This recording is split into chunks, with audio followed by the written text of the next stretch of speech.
I'm here live from the floor of the NYSE. Jim Cramer is back, so it's time to kick off our 2020 edition of TheStreet's live show. Jim, I want to ask you first and foremost, what's on the top of your mind this morning? The fact that people won't let the market come in.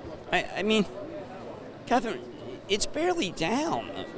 We have an event that I don't believe is going to be game-changing, but you have to believe that there'll be people who will come on air or worry this weekend that this is the beginning of a bigger conflagration, and so therefore you shouldn't have bought.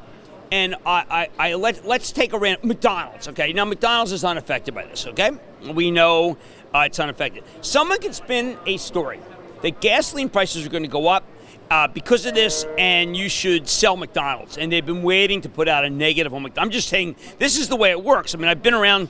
I wrote some pieces for Real Money this morning that are directly indicative of how I feel, how stupid the market is. I mean, we have construction spending just came out, and it was a little stronger than expected. So someone might just say, you know what, I'm going to go buy a home builder. And then, on Monday, people are going to say, look, because of the price of gasoline going up, the home builders are now building places, that are developments that are too far away from center city, so those aren't going to do well, just like in 2008. Let these people come up with negative theses and then buy. I don't think people understand the way Wall Street works, which is there are a lot of people who are saying, I'm getting my chance to downgrade after a big run. I've got this excuse. I'm going to come up. This happened too early for many of them to go to work. How about the people who have been away for 2 weeks because of the way the holidays split up? On Monday, they come in and they say, this could be a big thing.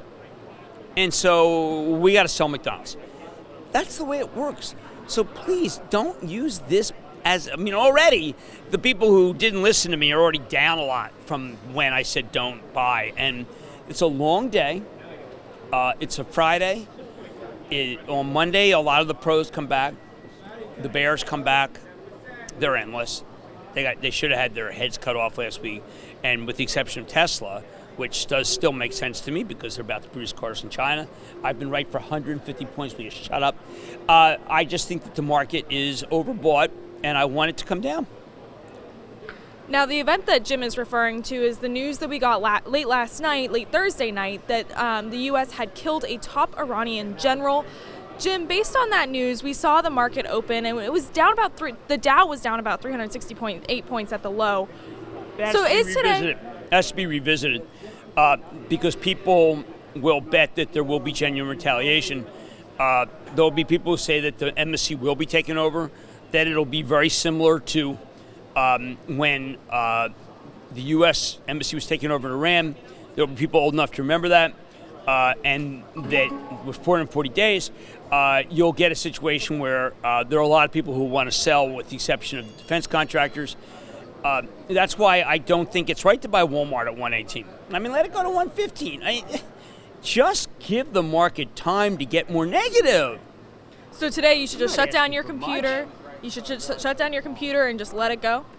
No, we bought some stuff for Action Alert that we've been waiting to say build. So our discipline says you got to do a little buying of that because we've been waiting to get in. If you have something that you're just desperate to get, we're not desperate to get, but we have a stock that has nothing to do with this, that has never come down. And so we're finally getting a chance, but we're not doing anything big. We have so much cash, more than $300,000 in cash. This morning you penned a piece on the... $3 million, which is really super. But we'll talk more about that Action Alert. Yeah, given that we've given away $2.5 million, ain't bad. So this morning over on Real Money, you penned a piece on the Iranian situation. And one thing that I want to ask you based on that is, at least for the short term, should investors approach this market more cautiously, since we've seen a lot of optimism? I don't think there's anything wrong with approaching more cautiously. Going in earnings, stocks have had a remarkable run. We've got some big macro numbers next week that could be hot. So we'll have Fed people saying it could be too hot. There's a lot of Fed morons. Been wrong for so long, they should resign. No one ever calls them out because I guess they don't think people fired. People wanted Pat Shermer fired. Boom. but a Fed governor who's been wrong as much as Pat Shermer, revered. It really is. They don't use NFL standards in the Fed. So just be aware that they're easy to interview, that someone will say things are hot. Oil goes up a little more. People worried about oil. They shouldn't. How many times did Yellen tell us not to worry? And they can craft a negative thesis. And all I'm saying is let the Armageddonists have a couple of days. They've been terrific in terms of creating real buying opportunities. And you've got Pompeo saying he's committed to de-escalation. From what? From what the escalation had 24 hours ago? So I don't regard 3M being down $3.50 as being an opportunity.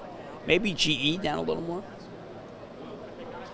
Based on the Iranian... Procter down 19 cents. Not an opportunity? 19 cents. After a huge run. Now, I like a lot of stocks. I think longer term I like them. But you have an event that could give you a better opportunity. That's all I think that's fair to say.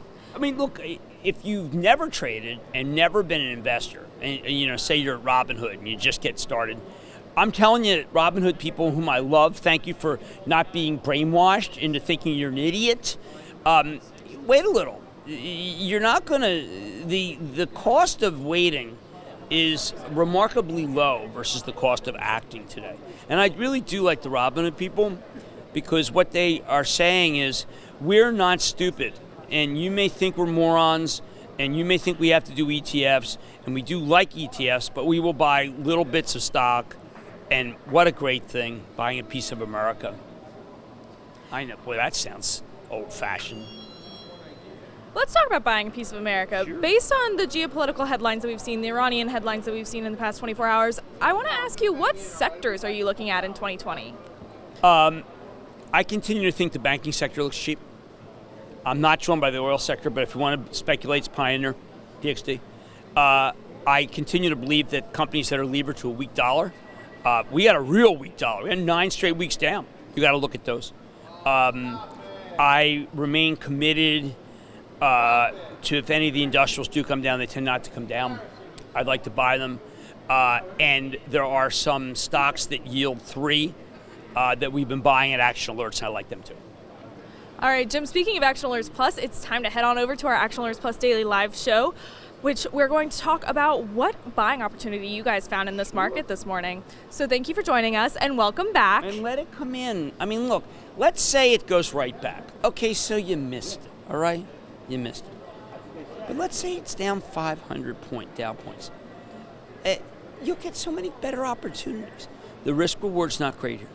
If we were oversold, the risk-reward would be good. We're overbought.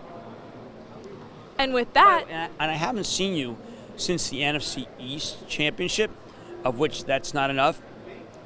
I don't have really much more to say than that. Thanks, Jim. Hey, but at least we got the Garrett. We got Jason Garrett. He's a really nice person. He's a very nice person, I'm Why sure. it should matter. But, I'm glad to see that really nice. we figured that out. Yeah, he's like a son to Jerry. All right, so now it is time for us to head on over to our Action Alerts Plus show over on actionalertsplus.com. I'm Catherine Ross, and we'll see you on Monday.